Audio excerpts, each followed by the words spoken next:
하나님 아버지, 감사주일을 맞이하여 레위기에 있는 말씀을 전하려고 합니다. 우리 마음속에 감사가 얼마나 있는지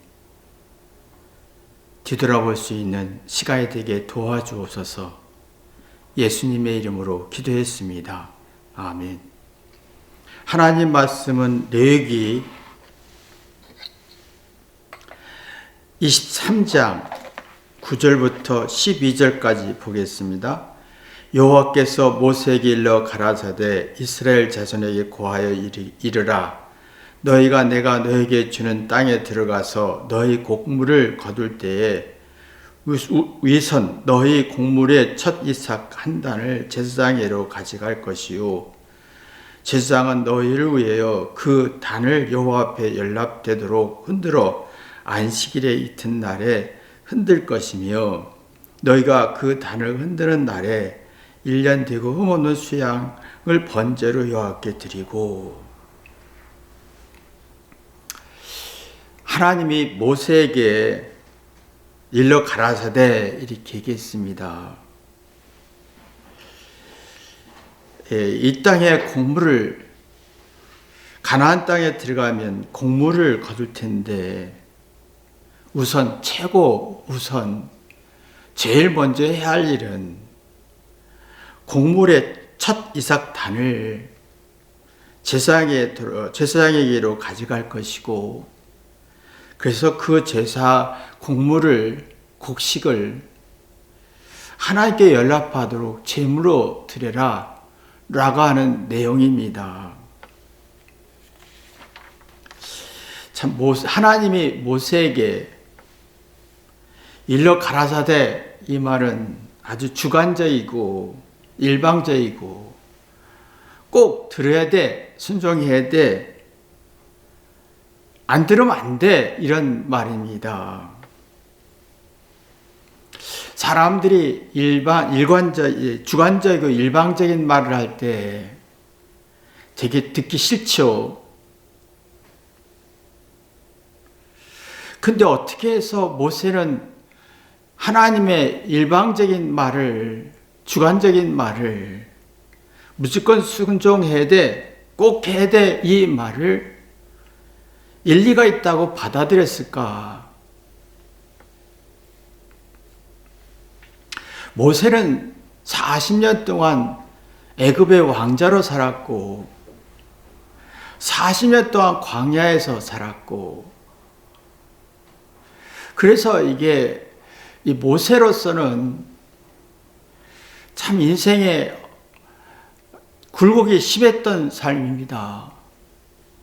근데 모세의 마음속에는 항상 하나님을 높였고 존중했습니다.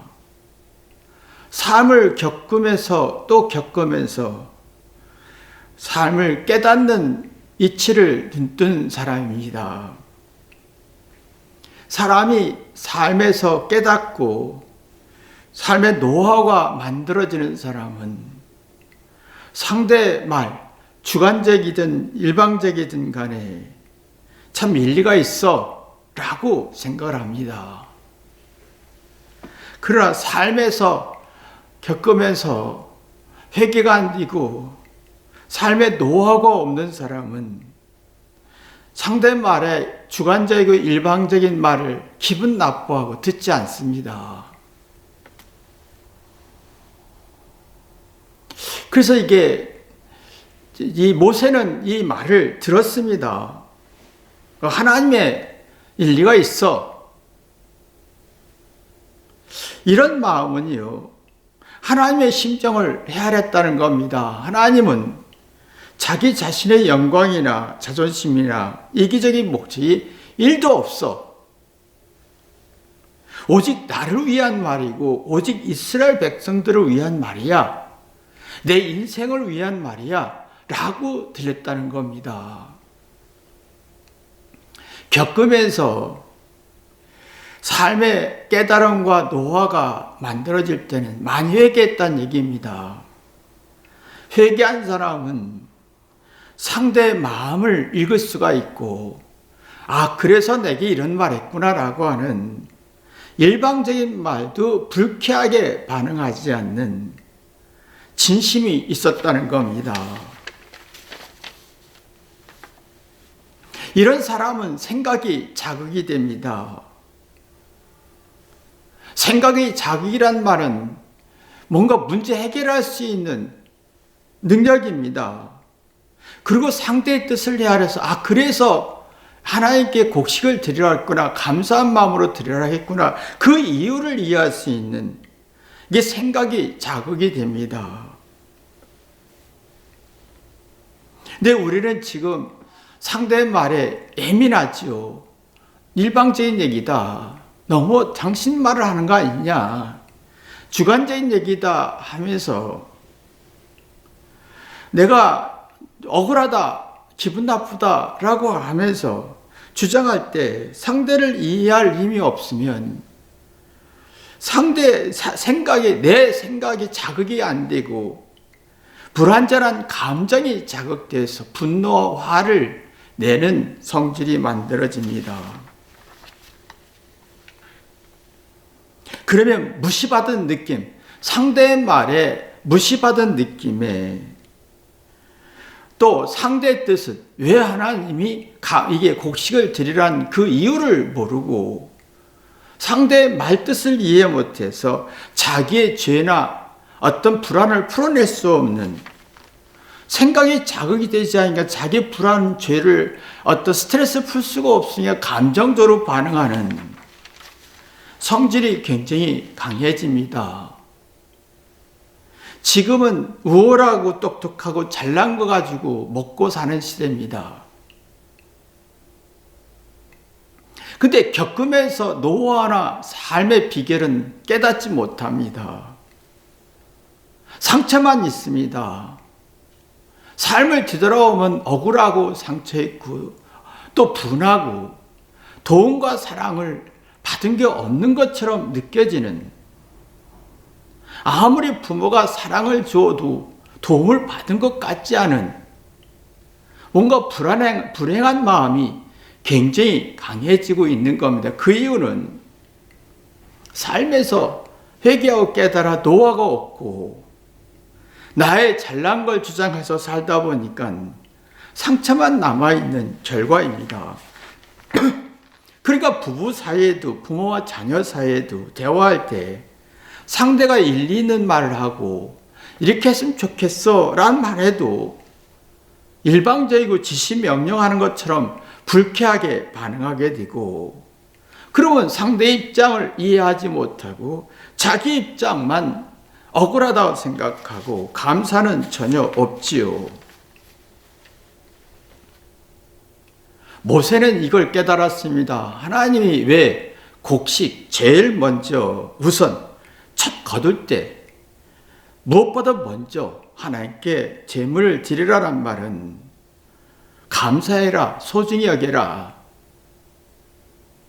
이것이 얼마나 복인지, 하나님이 연락할 것이다, 하나님이 기뻐할 것이다. 이 말은 네가 하나님께 감사한 마음을 드리면 네 마음속에 행복이 있기 때문에, 하나님이 우리가 행복할 때 하나님이 기뻐하십니다. 오직 하나님은요, 자신의 어떤 목적이나 이기적 계산이 1도 없습니다. 오직 자녀, 또 사람을 위한 말입니다.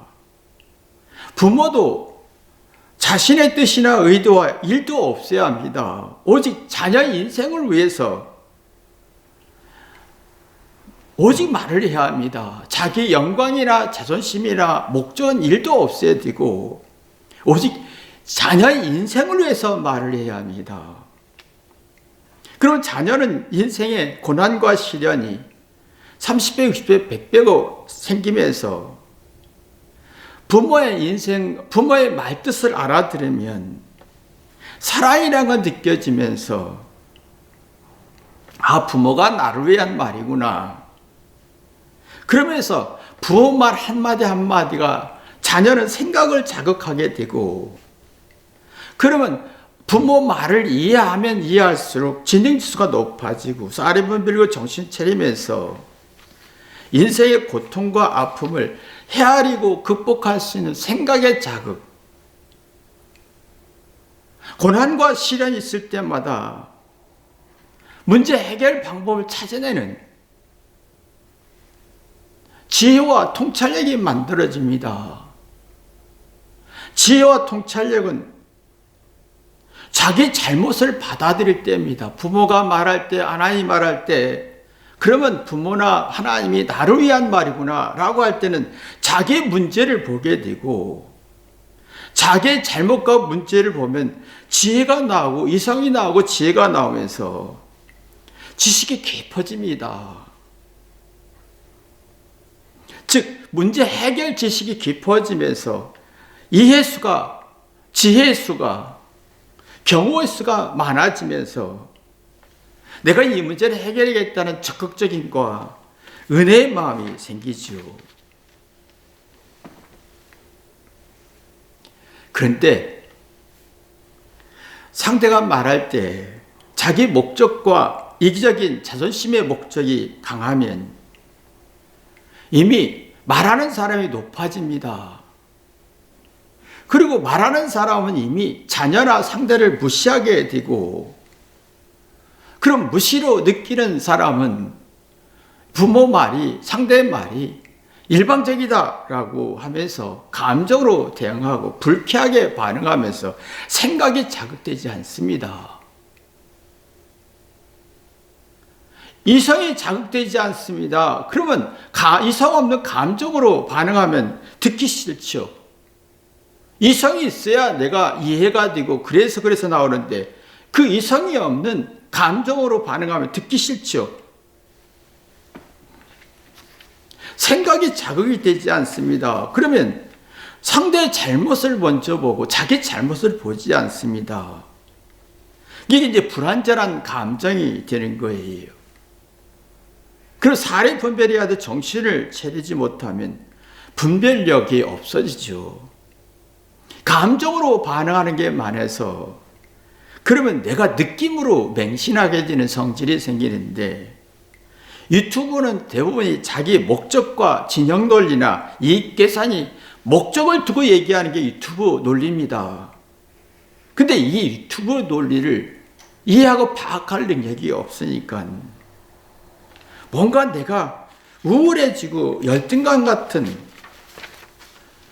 뭔가 그래서 상대가 말할 때 기분 나쁘고, 내가 느낌이 좋은 유튜브는 맹신하고 내가 느낌이 나쁜 유튜브는 기분 나쁘고, 그러면 내 자신이 뭔가 지각 생각하고 깨닫는 생각에 자극이 안 되기 때문에 우울해지는 겁니다. 우울해지는 겁니다.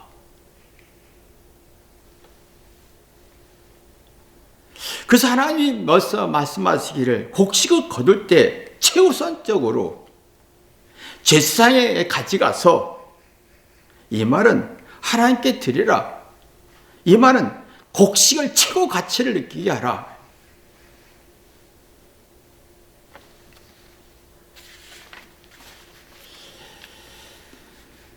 사람이 곡식을 최고로 가치를 느끼게 하면 곡물에 대해서 함부로 하지 않습니다.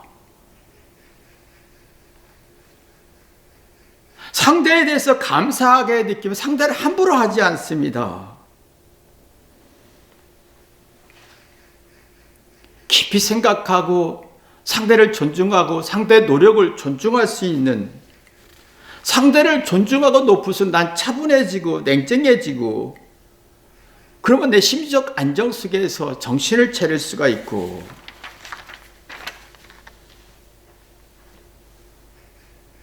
근데 곡식을 함부로 했을 때 제멋대로 느낀 대로 흥분하고 떼쓰고, 이게 히스테리 현상이 굉장히 발전합니다. 하나님은 그래서 곡식을 거둘 때 첫 단, 우선 첫 달 하나님께 드려라. 고마움과 감사한 마음으로 드려라. 이 말은 이 곡식이 나한테 도움이 됐구나. 이게 참 중요한 말인데, 상대가 나한테 도움이 됐다는 말하고 곡식이 나한테 도움이 됐다는 말하고 내가 상대에게 도움이 됐어 하고 차이가 지옥과 천국 차이가 나는 겁니다. 곡식이 나한테 도움이 됐어. 그러면 내가 낮아지고 긍정적인 기운이 만들어집니다. 힘이 됩니다. 그런 시련과 고통이 있을 때 이겨낼 수 있는 용기. 그래서 생각이 자극되고 동기부여가 생기면서 스스로가 마음에 작은 일에도 감사할 수 있는, 소소한 만족할 수 있는 감동과 기쁨이 있습니다. 반대로 내가 곡물을 키우는데 내가 희생했어. 내가 도움을 줬어. 내가 고생해서 곡식을 키웠고 희생하고 엄청난 노력했고 고통받으면서 이 곡물을 키웠어. 내가 이 곡물에게 도움을 줬어.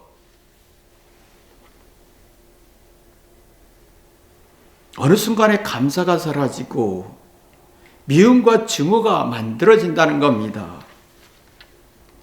그러면 생각이 깊어지지 않고, 생각이 깊어져야 문제를 충분히 이해할 수 있는 능력이 생기는데, 아주 신중성이 나오는데, 그게 안 될 때는 이성 없이 감정으로, 즉흥적으로, 치우치는 감정으로 반응합니다. 이게 이제 열등감으로 들어가는 성질인데요. 그러면 내가 노력했어. 내가 도움을 줬어. 내가 희생했어. 라고 할 때는 상대에 대한 가치를 느끼지 못하고 감사가 없어서 불쾌하고 불행한 마음에 쉽게 네가 나를 무시했지. 너는 일방적으로 나한테 이렇게 말하는구나. 그러면 자기 뜻, 자기 생각을 어필하려고 합니다. 내가 맞지. 내 느낌이 맞지. 내 지식이 맞지. 내 생각이 맞지. 내가 잘못 없지. 옳지. 이게 결국은 감사가 없고 이성이 없고 감정으로 반응하는, 제멋대로 기분대로 느낀대로 판단한다는 겁니다. 하나님은 최우선적으로 첫 곡식 거둔 단을 하나님께 드리라고 한 것은, 하나님께 바치라는 것은 감사하라. 곡식 앞에 내가 낮아져라. 이게 상대 인생 앞에 내가 낮아져라. 그럼 자기 잘못을 뒤돌아오면서 생각이 자극되고 문제 해결 능력이 발전하면서 인생의 맛이 깊어지죠. 인생의 맛은 자기 슬픔과 괴로움과 절망을, 이 부정적인 걸 하나로 풀어낸다는 겁니다. 아픔과 고통과 무시를 꼭꼭 씹어봐서 은미를 느낀다는 겁니다. 슬픔도 괴로움도 스트레스도 외로움도 억울함도 씹어봅니다. 그리고 인생의 맛이 나지요. 감격과. 그래서 하나님이 이렇게 말씀하셨고 일리가 있네. 그러면 내 안에 낙심과 스트레스 풀어가면서 자기를 지배하는, 그리고 정신 차리는, 그러면 자기 잘못을 받아들이면서 자존감을 만들어지고 정신 차리고 스스로 긍정적인 기운을 만들 수 있는, 자기를 분석할 수 있는 힘이 만들어집니다. 시편 90편 모세가 하는 말이 자기 인생을 뒤돌아오면서 티끌과 같다라고 3절에 말합니다. 나는 아무것도 아니다. 불과 같다. 쉽게 사라지더라. 하나님 앞에 내 못난 걸 받아들이고 내 악함을 받아들이 인생의 허망을 받아들일 때 하나님을 만나게 됐고, 그래서 모세는 시편 90편에 감사한 마음이 있었습니다. 찬양하는 마음이 있었습니다. 그래서 이 찬양하는 마음이 자손들에게 있게 해달라고 마지막 기도를 한 겁니다.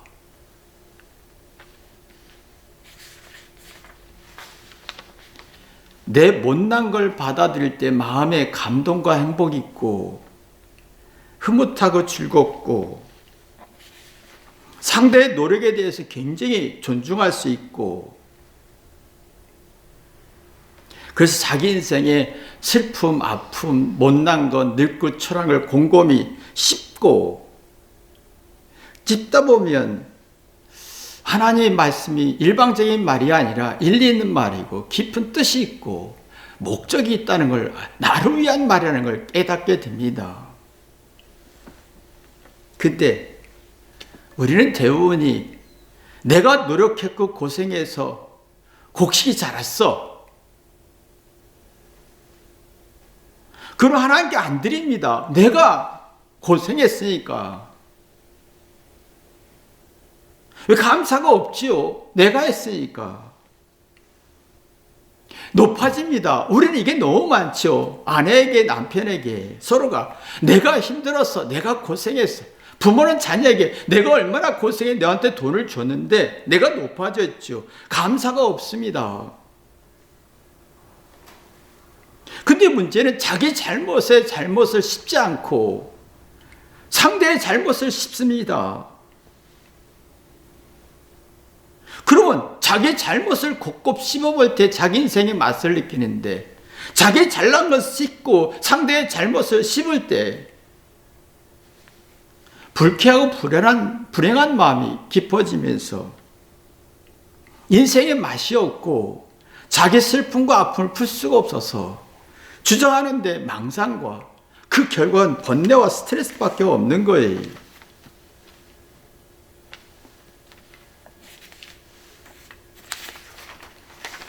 그런 마음의 만족이 없지요. 고마움도 없고. 그러면 다 미워지고 적이 되고, 네가 내 거 썼어, 내 걸 가져갔어, 내 돈을 썼어, 내 것을 썼어, 네가 나를 고생시켰어 라고 하지요. 하나님은 명령에서는 곡식을 가치를 두라, 대신에 농부에게 네 노력과 고생에 가치를 두지 말라 이거였습니다.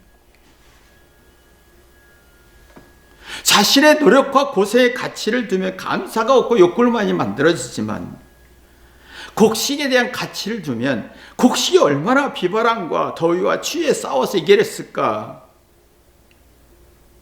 상대의 노력에 대해서, 곡식의 노력에 대해서 감사한 마음이 있으면 욕구 만족이 생기는 거지요. 깊이 생각하고 깊이 깨달으면서. 근데 우리는 대부분이 상대의 노력보다 내 노력을 우선 생각하고 상대의 희생과 삶을 먼저 생각하고 자기 희생을 먼저 생각하면 감사가 없고 욕구불만 속에서 불행한 마음에 정신적 코미 속에서 상대가 말할 때마다 기분 나쁘고 일방적으로 말하는 것 같고, 그러면 고통과 시련을 이겨낼 힘이 없고 그냥 싫어지고, 그러면 세상의 삶이 두렵고 무서워서 나태해지고, 사랑이라는 것을 얻지 못하고 사랑을 받으려고 하고, 아는 지식을 주장하는데 뭔가 자신의 어떤 압박감, 불안감이 깊어지고, 삶이 겪을수록 노하우가 없고 비결을 깨닫지 못하니까 상대의 말이 일리가 있어 라는 게 들리지 않습니다. 모세처럼 자기가 살아가면서 회개하고 깨달아서 삶의 비결을 두고 노하우를 깨달으면 지각, 각성, 자각하는 능력이 생기면서 자기 잘못을 곱곱이 씹으면서 하나님의 뜻을 헤아리고 자기 농부의 뜻을 어떤 자기의 노력한 것보다 상대 곡식에 노력한 걸 초점이 되면서 아름다움을 만들어냅니다. 내 노력을 먼저 생각하고 하면 불행한 마음이 깊어지지만 상대의 노력과 고생과 삶을 먼저 생각하면 아름다움이 나옵니다. 아름다운 애정이 생기고 내가 도움을 받아서 은혜를 갚아야 돼 라고 하면서 뭔가 내 마음속에 여유를 갖고 감사와 감동이 일어나지요. 그러나 내 노력과 고생에서 곡식이 잘 자랐어. 이건 내 거야. 내가 노력해서 내 자녀가 이렇게 됐어. 내 자존심이야. 감사가 없습니다. 번뇌만 있는 거예요. 그리고 취해집니다. 뭔가 문제 해결 능력이 없고 초라해지고 뭔가 잘못에 대한 두려움 속에서 생명력이 없습니다. 그러면 애정 결핍에 긍정적인 기운이 없어서 은혜를 갖고 싶은 마음이 1도 없고 채권자 입장에서 네가 나한테 이렇게 해줘야지, 네가 나한테 도와줘야지, 네가 나를 이해해 줘야지, 네가 나를 자손 세워줘야지. 근데 잘못이란 두려움을 회개가 안 되니까 어떤 문제가 생기면 답답하고 우울해지는 거예요. 근데 이성은 약해지고 감정이 골이 깊어지고 상처만 많고 살아가면서 우리가 나이 들면서 내 노력과 내 고생은 생각하지 말고 상대의 노력과 상대의 고생을 먼저 생각할 때 따뜻하고 감사가 나오고 감동이 나오는 겁니다. 아름다움이 나오는데 그리고 서로가 이해하고 공감하면서 하나님이 그래서 이렇게 말씀하셨구나. 그래서 상대가 이렇게 말했구나. 일리가 있어 라고 하면서 상대의 말을 일방적이다, 기분 나쁘다 하지 않습니다. 그러면 영적인 생각할 수 있죠. 덕이 나옵니다. 덕. 상대를 넓게 이해할 수 있고 은혜를 갖고 싶다. 상대가 나보다 더 고생했어 라고 하면서 감사할 수 있고 그러면 내가 늙고 외로울 때 불안할 때 풀어낼 수 있는 힘이 만들어지지요. 이게 감사입니다. 그래서 하나님은 농부에게 자신의 곡식을 자기가 노력해서 얻은 곡식을 대가를 바라지 마라 라고 하는 거예요. 내가 했어.